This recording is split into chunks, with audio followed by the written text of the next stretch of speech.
இப்போ நீங்கள் வந்து ஏதோ ஒரு விஷயத்தை பற்றி பேசிகிட்டு இருக்கீங்க, உங்கள் ஃபோன் பக்கத்தில் வச்சு நீங்கள் பேசிகிட்டு இருக்கீங்க. நீங்கள் எந்த டாபிக் பேசினாலும் அதுக்கு ரெலவெண்ட்டான ஒரு வீடியோ யூடியூப் எடுத்திங்கன்னா வரும் உங்களுக்கு. நீங்கள் ஏதோ ஒரு பொருள் வாங்கணும்னு பேசுனீங்க, அது ரெலவெண்ட்டான வந்து அந்த பொருள் வந்து அந்த ஒரு டிஸ்கவுண்ட் 2 நாள் முன்னாடி நேற்று நம்ம சேனல்ல ஒரு வீடியோ போட்டிருக்கோம். இந்த சஞ்சார் சாத்தி பற்றி சிம் வந்து உங்க பேர்ல எக்ஸ்ட்ரா உங்களுக்கு தெரியாம ஏதாவது நம்பர் ஆக்டிவ்ல இருக்குன்னு ஒரு வீடியோ பண்ணோம்.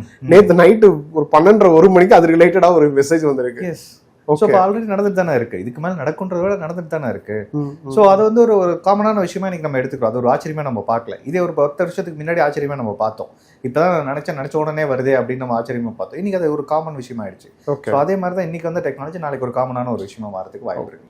ஓகே, இப்போ இறுதியா இது ரிலேட்டடா மக்களுக்கு சொல்லக்கூடிய செய்தியா என்ன சார்? அதுதாங்க, இந்த மாதிரி எந்த ஃபேண்டசி அப்ளிகேஷன் வந்தாலும் you can try, but addict ஆகாதீங்க. ஓகே, ஸோ நீங்கள் அடிக்ட் ஆக தான் இதில் வந்து ஆபத்துகள் அதிகமாகும். ஸோ அடிக்ட் ஆகாமல் நீங்கள் ட்ரை பண்ணி பாருங்கள். ட்ரை பண்ணி பார்த்துட்டு ஓகே இதில் இந்த மாதிரி இருக்கா பார்த்துட்டு அதை விட்டுருங்க. எந்த டெக்னாலஜி நம்ம எக்ஸ்ப்ளோர் பண்ணாமல் இருக்கக்கூடாது. எல்லா டெக்னாலஜி எக்ஸ்ப்ளோர் பண்ணணும். பட் நம்மளுக்கு எது தேவையில்லை அப்படின்றத நம்ம தான் முடிவு பண்ணணும். எல்லாரும் யூஸ் பண்ணுறாங்கன்றதால நம்மளும் யூஸ் பண்ணக்கூடாது. எல்லாரும் போஸ்ட் பண்ணுறாங்கனால நம்மளும் போஸ்ட் பண்ண தேவையில்லை. ஓகே, ஃபியூச்சரில் அப்படின்னு பார்த்தீங்க அப்படின்னா யாரோட டேட்டா அதிகமாக ஆன்லைனில் இல்லையோ அவங்களுக்கு தான் வேல்யூ அதிகம். ஓகே ஓகே, ஸோ இப்போ உங்களோட கேரக்டர் என்னன்றது நீங்களே எல்லாத்துலேயும் எக்ஸ்போஸ் பண்ணிடுறீங்க. அதுக்கப்புறம் உங்களை பற்றி நீ தெரியணும், ரிமோட்டாக யாரோ ஒருத்தங்க தெரிஞ்சுக்கணும் அப்படின்னாலும் பை டிஃபால்ட் தெரிஞ்சுக்கிறதுக்கான வாய்ப்புகள் இருக்குது. ஏன்னா கூகுளே இன்னொரு விங்கும் இருக்குது பார்த்தீங்க அப்படின்னா, அல்ஃபபெட் அவங்களதே இன்னொரு விங்கும் இருக்குது. என்னென்னு பார்த்தீங்க அப்படின்னா அவங்க பொலிட்டிக்கல் விங்குன்னு ஒன்று வச்சிருக்காங்க.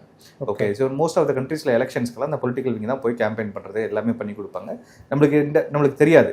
பட் இதுக்கு இந்த டேட்டா எல்லாம் போகுது அப்படின்னா உங்களை எப்படி கன்வின்ஸ் பண்ணணும், உங்களை எப்படி இன்ஃப்ளூயன்ஸ் பண்ணுறோம் அப்படின்றது கூகுளுக்கு தெரியும். ஏன்னா உங்கள் கேரக்டர் தெரியுன்றதுனால. ஓகே ஓகே, ஸோ உங்களோட டேட்டா மேக்ஸிமம் அவங்க கிட்ட இல்லை அப்படின்னாலே உங்களை யாரும் இன்ஃப்ளூயன்ஸ் பண்ண முடியாது. நீங்களாக இருக்க முடியும். பட் நீங்கள் எந்த அளவுக்கு உங்களை எக்ஸ்போஸ் பண்ணுறீங்களோ அந்த அளவுக்கு எக்ஸ்டர்னல் இன்ஃப்ளூயன்ஸ் உங்களை வர்றதுக்கும் உங்களை மாற்றுறதுக்கும் வாய்ப்புகள் நிறையவே இருக்குது.